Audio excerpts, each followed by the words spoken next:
네, 안녕하세요. 오늘의 신학 공부의 장려입니다. 네, 그래서 오늘은 바르트 8번째 시간이죠. 그래서 바르트를 또 공부를 해볼 건데요. 계속 저희 학교 수업 강의가 부시가 쓴 바르트의 위대한 열정이라는 바르트 입문서를 가지고 교수님이 강의하시는 거를 제가 복습을 해왔거든요. 지난주 수업 시간에는 그 책 수업을 안 하고 교수님이 교회 교의학 특집으로 수업을 진행하셨어요. 그러니까 바르트의 가장 대표적인 저작이 교회 교의학 시리즈 책인데, 그 책의 목차를 보면서 이제 교회 교의학을 좀 한눈에 파악해보는 그런 시간을 가졌습니다. 그래서 아마 이 영상이 바르트 공부를 시작하는 분들에게 굉장히 유익한 영상이 되지 않을까 싶습니다. 저도 굉장히 도움이 많이 됐고, 이게 왜 그러냐면 교회 교의학을 읽어야 이제 바르트를 공부했다, 좀 이렇게 말할만 하거든요. 왜냐면 이게 바르트의 가장 대표작이기 때문에. 그런데 문제는 이 교회 교의학이라는 책이 페이지가 10,000페이지 정도 돼요. 10,000페이지. 이게 10,000페이지가 엄청나죠, 양이. 그래서 제가 좀 비교하려고 자료를 준비를 했는데, 제가 예전에 말씀드린 신약 개론이라는 책이 있죠. 신약 개론인데 이게 1200페이지거든요.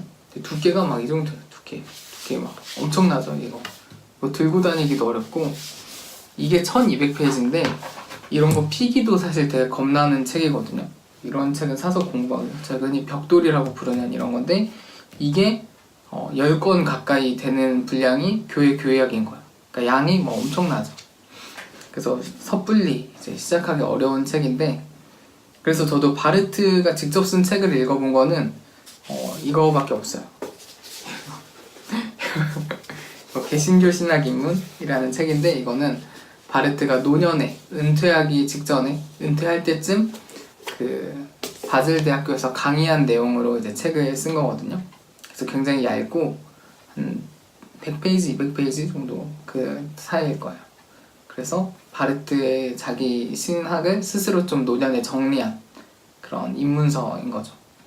그래서 이걸 읽어봤는데, 교회 교약은 진짜 엄두가 안 나는 거죠. 책이 10,000페이지 정도 되니까. 그런데 바르트가 이것도 다 못 쓰고 죽은 거래요. 그러니까 바르트가 이걸 계속 쓰고 있었는데 이걸 마무리를 못하고 이제 10,000페이지까지 쓰고 죽은 거죠, 바르트가. 죽기 전날 밤까지 책을 쓰다가. 아무튼 그런 사연이 있는데, 그래서 교수님이 이제 이 교회 교의학 목차를 쭉쭉쭉 보면서 좀 핵심적인 포인트들만 조금 정리를 해주셨습니다. 그래서 오늘은 그 내용을 좀 나눠보도록 할게요. 그래서 이 교회 교의학은 내용은 많지만 구성은 굉장히 심플한데요. 이제 총 4권으로 이루어져 있어요. 이 교회 교의학이. 그러니까 책이 4권이라는 게 아니라 챕터가. 그래서 1권은 말씀론, 2권은 신론, 3권은 창조론, 4권은 화해론, 이렇게 4권으로 구성이 되어 있고요. 그래서 바르트는 원래 5권에서 구원론을 쓰려고 했었고, 종말론은 아직 쓰지도 않았어요. 그러니까 바르트 신학에는 종말론이 없는 거죠. 저희가 유추해 볼 수는 있지만. 그래서 이렇게 1, 2, 3, 4 4권으로 구성이 되어 있고요. 그래서 1권부터 살펴보면은, 1권은 말씀론인데 이 바르트 신학의 굉장한 특징이 여기서 바로 드러납니다. 뭐냐면 프로레고메나라는 게 있어요. 프로레고메나, 이게 그냥 서론이라는 뜻이거든요. 대작, 어떤 대전 같은 책들에는 항상 이런 서론들이 있어요. 그냥 저희 책만 봐도 항상 서론이 다 있잖아요. 그럼 서론에 어떤 게 나오죠? 서론에는 이제 작가가 나는 이 책에서 이런 방법론을 도입해서 여기에 좀 초점을 둬서 이 내용을 말해보려고 한다, 이런 내용을 다루는 게 이제 서론의 역할이죠. 그래서 이런 서론들이 다 있는데, 바르트는 이 자기가 쓴 교회 교의학 전집에 서론이 없어요. 서론이 없고 바로 말씀론으로 시작하는데, 뭐라고 바르트가 말하냐면 서론으로서의 말씀론, 이렇게 얘기를 합니다. 이게 뭐냐? 신학의 서론은 말씀이다, 바르트가 이렇게 시작을 하는 거예요.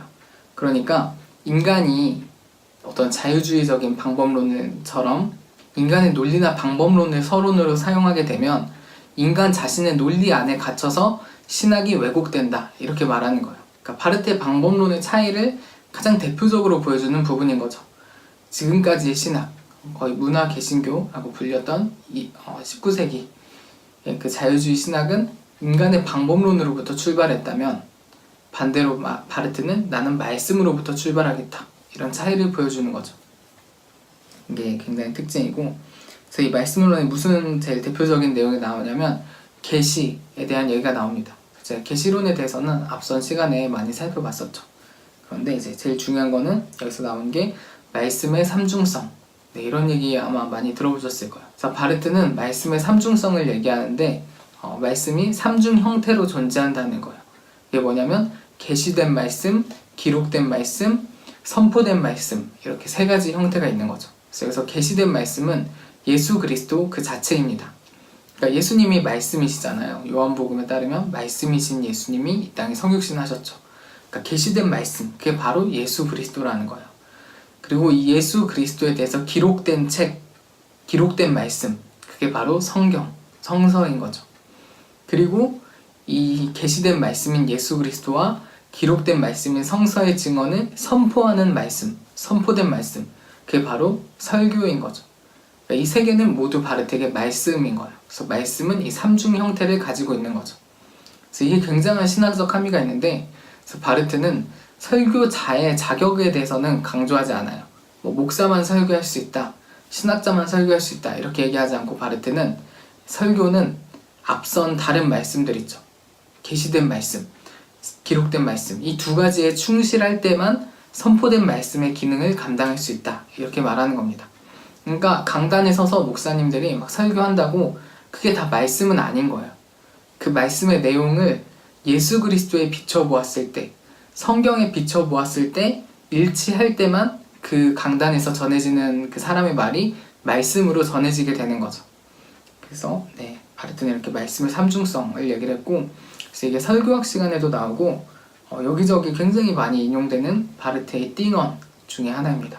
그래서 바르트는 이 삼위일체 안에서 또 계시를 이해합니다. 그래서 성부 하나님은 계시자, 계시를 하는 분이죠. 그리고 예수 그리스도는 계시 그 자체, 그리고 성령은 계시됨인 거죠.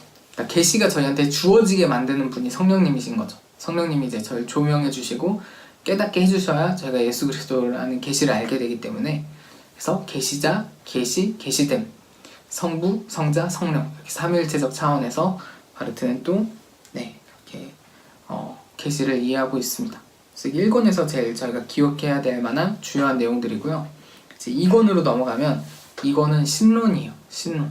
그래서 이제 신론, 하나님이 어떤 분이신가 이런 걸 하는 부분인데, 뭐 포인트만 제일 중요한 유명한 부분은 이제 신론을 다루면서 바르트의 예정론이 등장합니다.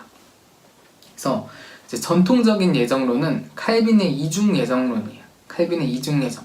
하나님이 선택된 자들과 버려진 자, 유기된 자들을 미리 정해놓으셨다. 그러니까 저 사람은 이미 지옥가의 백성이고 저 사람은 이미 천국가의 백성이다. 이중으로 예정을 해놓으셨다.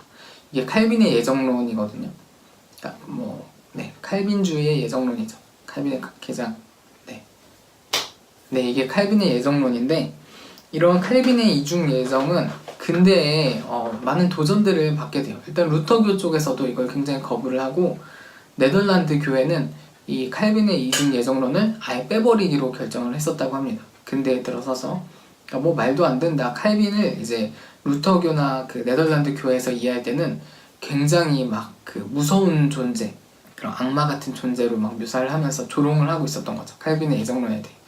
이제 바르트는 그런 상황에서 예정론에 대해서 다시 얘기해야 되는 과제가 주어진 거예요. 왜냐하면 바르트가 종교개혁 전통을 이제 계승하려고, 개혁교회의 그런 새로운 정통주의, 신정통주의를 이제 하려고 하는데, 이제 종교개혁의 유산인 이 예정론을 어떻게 처리할 것인가, 이게 바르트의 과제였던 거죠. 그래서 바르트는 이 전통적인 예정론을 수정해서 은총의 예정론, 은총의 선택론을 새롭게 주장합니다. 그래서 이건 무슨 내용이냐면, 버려진 자, 유기된 자는 딱 한 명 있는데 누구냐면 예수 그리스도라는 거예요. 하나님은 예수 그리스도만 버리기로 작정하셨고, 버려지신 예수 그리스도 안에서 모든 인류는 선택되었다. 그러니까 유기와 선택이 이렇게 바르트에 의해서 해석이 되는 거죠. 하나님이 유기도 하시고 선택도 하셨는데 누구를 유기하셨냐면 예수 그리스도를 버리시기로 십자가에 유기하신 거예요. 그 대신에 모든 인류는 이제 구원받기로 선택이 된 거죠. 그래서 이게 바르트의 선택의 은총론인데, 사실 뭐 저도 이게 목차를 정리하면서 짧게 짚고 넘어간 부분이라 디테일한 내용은 저도 사실 잘 모르고 아마 이 지점 때문에 바르트가 만인 구원론을 주장했다 이렇게 좀 비판을 받는 것 같아요. 여러 가지 분야에서 특히 좀 이런 굉장히 보수적인 칼뱅주의, 보수적인 교단에서는 바르트 이단이다 이렇게 하는 부분이 아마 이 부분 때문이지 않나 싶습니다. 그러니까 이제 그러면 문제는 뭐야 예수 그리스도만 유기되고 다 구원받기로 선택됐다며 그럼 다 천국 가야 되는 거 아니야? 다 교회 다녀야 되는 거 아니야? 저 교회 안 다니는 불신자는 뭐야? 이렇게 누군가 질문한 거에 대해서 바르트는 이런 식으로 대답을 시도합니다. 그러니까 예수 그리스도 안에서 모든 사람들은 객관적으로 선택이 됐어요. 그러니까 역사적 사실이에요. 이건 십자가라는 역사적 사실, 바르트에 따르면 객관적으로 선택이 됐는데 이제 주관적으로 그 사람이 이걸 받아들일지 말지는 그 사람의 선택이라는 거죠. 그래서 이게 사실 제 개인적인 입장으로는 이게 말인지 방구인지 약간 이런 느낌이 들어요. 그렇다는 게 아니라 그러니까 너무 조화될 수 없는 거를 설명하려는 거죠. 그러니까 하나님이 다 정하셨다며 근데 인간이 어떻게 선택을 하지? 그러니까 좋아할 수 없는 거. 그러니까 이게 다 하나님의 초월성을 끌어오면 해결이 되는 문제인데 아무튼 이제 바르트는 이런 식으로 예정론을 다뤘다고 합니다. 그리고 바르트 교회 교약의 두 번째 특징이 또 이권부터 나오는데 뭐냐면 바르트는 이 각 권의 끝에 윤리를 항상 덧붙여요. 그러니까 바르트는 조직신학이랑 기독교 윤리가 따로따로 놀기를 원치 않았던 거예요. 그러니까 우리의 신학과 우리의 윤리, 우리의 신앙과 우리의 실천은 항상 같이 가야 된다. 이론이랑 행동이 항상 일치해야 된다. 함께 가야 된다. 이런 걸 이제 바르트는 강조를 했던 거죠. 그래서 2권 끝에도 이제 윤리적 측면이 나오고 3권 끝에도 창조론이었죠. 아까 3권이 창조에 관한 윤리가 나오고 4권에도 화해론이었는데 화해에 관한 윤리 이런 게 나오게 되는 거죠. 그리고 이제 3권은 창조론입니다. 3권 창조론인데 창조론에서는 보통 창조론 하면은 하나님이 자연세계 우주 만물을 만드셨다 약간 이렇게 시작할 것 같은데 바르트는 하나님에 대한 믿음으로부터 이 창조론 얘기를 시작합니다. 이게 또 바르트의 굉장히 독창적인 특징인데 이게 굉장히 유명한 말이 있어요. 또 바르트의 유명한 말이 창조는 계약의 외적 근거이고 계약은 창조의 내적 근거이다. 바르트가 이렇게 얘기를 합니다. 그러니까 창조와 계약은 뗄래야 뗄 수 없는 사이다. 이런 말이에요. 그러니까 뭐냐면 하나님은 이신론의 신처럼 시계공이 시계를 만들어 놓고 이렇게 버려두는 그런 하나님이 아니라 이 세상을 만들 때부터 세상과 관계하기로 이제 작정하신 하나님인 거죠. 세상과 관계를 맺고 함께하기로 작정하신 하나님.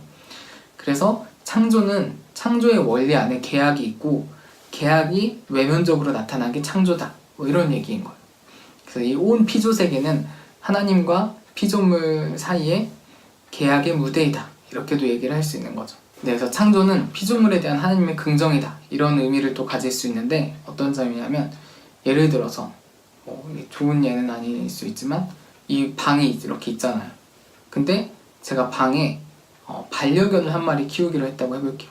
그러면 저는 이제 어떻게 해야 되죠? 반려견이라는 낯선 존재랑 이 공간을 같이 써야 되잖아요. 그쵸? 그리고 제가 이제 반려견 때문에 손해보는 것들이 생기겠죠. 제가 반려견의 밥도 챙겨줘야 되고 반려견 또 씻겨줘야 되고 반려견한테 제 버는 돈도 같이 써야 되고 시간도 같이 보내야 되고 어쨌든 저는 저희 일부를 내어주는 행위인 거죠. 반려견을 이 자리에서 키우게 되면. 그러니까 마치 꼭 그렇다는 게 아니라 마치 이런 식으로 하나님은 원래 온 우주에 혼자 계신 분이었어요. 모든 시공간의 유일한 주인이셨는데 그런 하나님이 피조물을 만드시고 피조물에게 자기의 자리를 일부분 내어주신 거예요. 자기를 내어주신 거죠. 공간을 함께 살도록. 이게 바로 하나님의 긍정이다 라는 거죠. 낯선 존재가 하나님께 공존할 수 있는 긍정을 하나님이 행하셨다. 이게 바로 창조 행위다. 바르트는 이렇게 이제 해석을 하는 겁니다. 창조는 물리적 행위를 넘어서 하나님이 피조물에 대한 존재론적 인정 행위이다. 이렇게 얘기를 합니다. 그래서 바르트는 인간을 피조물의 대표자로 이해합니다. 왜냐하면 인간이 하나님의 계약 파트너이기 때문에 항상 언약을 맺을 때 인간이랑 맺으니까 인간은 가장 피조물을 대표한다. 계약의 당사자로서. 근데 이제 몰트만은 여기서 약간 달라지는 게 몰트만은 인간을 대표자로 보지 않아요. 그래서 피조물 중에 하나일 뿐이다 인간도. 그래서 생태신학의 길을 열어놓게 되는 거죠. 과거에 정복하라, 생육하라, 번성하라 이런 패러다임에서 벗어나서 온 지구 생태 환경은 우리와 함께 구원을 받을 존재이다. 그래서 생태 신학을 이제 전개를 하게 되는 그런 단서가 이제 몰트만이 그런 신학을 전개하게 된 단서가 다 이렇게 바르트에 들어있다. 뭐 이런 얘기였고요. 그 다음에 바르트의 악 개념도 이권 여기 3권 창조론에 나오는데 바르트는 악을 무, nothing으로 이해를 합니다. 네, nothing. 네, 그래서 무라는 거예요. 없는 것이라는 거예요. 악은 하나님이 창조한 건 있는 거죠. 하나님이 악을 안 만드셨죠. 그러니까 악은 없는 거다. 그래서 굉장히 바르트가 악을 설명하는 거 어렵게 말하는데 뭐라고 말하냐면 존재와 비존재 사이의 경계선에 있는 존재가 무, 악이래요. 악. 이것은 무, 없는 것이고 모든 것을 무화, 없게 만드는 존재가 바로 악이라는 겁니다. 이것도 제가 교수님 목차 정리하시면서 짧게 이렇게 얘기하고 넘어가서 무슨 말인지 저도 잘 이해를 못했어요. 이게 무슨 말이죠? 악은 없다. 아무튼 무슨 말인지 아시는 분들은 좀 댓글로 저를 알려주시면 또 같이 보시는 분들을 위해서도 댓글을 달아주시면 감사하겠습니다. 네, 그랬었고 그 다음에 또 하나님의 나라 개념도 이 창조론 안에서 바르트는 다루고 있습니다. 그래서 왜냐하면 바르트는 하나님의 나라란 이 창조 질서가 회복되는 것이 곧 하나님의 나라다 이렇게 이해를 했기 때문에 하나님의 나라를 창조론 안에서 다루고 있는 거죠. 그리고 바르트의 이런 윤리, 제가 아까 윤리가 계속 나온다 했었죠. 바르트의 창조 윤리는 뭐냐면 자유예요. 그러니까 모든 피조물들이 자기 지음받은 그대로 자유를 누리는 것, 그러니까 에덴의 모습, 이런 게 이제 바르트가 말하는 자유인 것 같고, 그래서 바르트는 칸트를 굉장히 싫어합니다. 인식론적 차원에서도 칸트를 싫어했는데 이번에는 윤리적 차원에서 칸트의 도덕률 이런 거 그거 무조건 지켜야 되고 이런 거 딱딱하고 율법적이고 이런 거 그거 도덕 아니다. 진짜 윤리는 자유함 안에 있는 거다. 바르트는 이런 거를 이제 강조를 했던 거죠. 네. 그래서 이렇게 창조론도 제가 살펴봤고, 네, 벌써 마지막 네 번째 4권 화해론입니다. 그래서 화해론은 뭐냐면 화해자이신 하나님의 사역에 대해서 조직신학적으로 서술을 하는 게 화해론인데, 그래서 제가 이게 구원론이랑 좀 헷갈리더라고. 그래서 교수님한테 질문도 했었는데, 그러니까 화해론과 구원론이 사실 내용이 비슷해요. 근데 화해론은 인간을 구원하시는 하나님의 구원 사역에 초점을 맞췄을 때 이제 화해론이라고 보통 부르고, 구원론은 그 하나님의 화해 행위를 받아들이는 인간에 초점을 맞추면 구원론 이렇게 부를 수 있는 것 같더라고요. 그러니까 하나님에게 초점을 맞추면 화해론, 인간에게 초점을 맞추면 구원론. 인간은 구원을 받는 거고 하나님은 화해를 이제 악수를 건네는 사람인 거죠. 그러니까 하나님 초점을 맞추면 화해론이 되는 것 같아요. 그래서 바르트는 4권에서 화해론이라고 이름을 붙이고 이제 구원론, 화해론을 전개를 했는데, 바르트 이런 말 좋아하는 것 같아요. 화해는 계약의 성취이고 계약은 화해의 전제이다. 네, 그러니까 두 단어 이렇게 왔다 갔다 하면서 문장 만들기, 이게 바르트 특기인 것 같은데, 그래서 계약의 성취가 바로 화해라는 거예요. 하나님이 그 구약에 계속 맺으셨던 계약들, 그 언약의 완성자이신 예수를 통해서 성취된 게 바로 화해. 하나님과 인간이 화해하게 된 거죠. 함께 공존하게 된 거. 그게 바로 화해론의 핵심이고, 네. 그래서 당연히 이 화해론의 중심에는 기독론이 있겠죠. 그러니까 왜냐하면 예수 그리스도를 통해서 이 화해가 이루어졌기 때문에 바르트는 기독론을 중심으로 이 화해론을 풀어갑니다. 그래서 이게 세 파트로 나눠지거든요. 종으로서의 주, 주로서의 종, 증거자, 이렇게 증거자, 증언자 세 파트로 나눠지고, 첫 파트에서는 예수님이 내려오시면서 하는 일, 가운데 파트에서는 예수님이 올라가시면서 하는 일 나오고, 마지막 파트에서는 예수님이 왔다 갔다 하시면서 하는 일이 나오게 되는 거죠. 첫 파트부터 볼게요. 종으로서의 주 예수님은 이 땅에 성육신하신 예수님이에요. 그래서 인간의 모습으로 하늘에서 땅으로 내려오셨죠. 내려오셔서 자신을 낮추시고 십자가에 달려 죽으신 거죠. 그래서 예수님은 그 칼뱅에 그리스도의 삼중직이 나오거든요. 제사장, 왕, 예언자 이렇게 삼중직이 나오는데, 그래서 제사장의 모습으로 오신 예수님이에요. 종으로서의 주. 그래서 자기 자신을 화목 제물로 내어주신 제사장으로서의 예수님이시고, 그래서 이 예수님은 인간의 교만이라는 죄를, 인간이 가졌던 죄의 3중 형태가 또 있는데 그 중에 교만이라는 죄를 구원하신 거죠. 근데 어떻게 구원하시냐면 칭의라는 형태로 구원하신 겁니다. 그래서 이 종으로서의 주의 예수님은 내려오셔서 성육신하셔서 제사장으로서 교만이라는 죄를 칭의의 구원으로 이끄셨다. 이게 이제 첫 번째 내용이고, 두 번째는 주로서의 종입니다. 주로서의 종. 그래서 아까 내려오셨으니까 이번에는 올라가시는 거죠. 그래서 부활하신 예수님입니다. 부활하셔서 하늘에 승천하신 예수님. 이 예수님은 올라가신, 높여지신 예수님이고, 역할은 왕으로서 높여지신 거죠.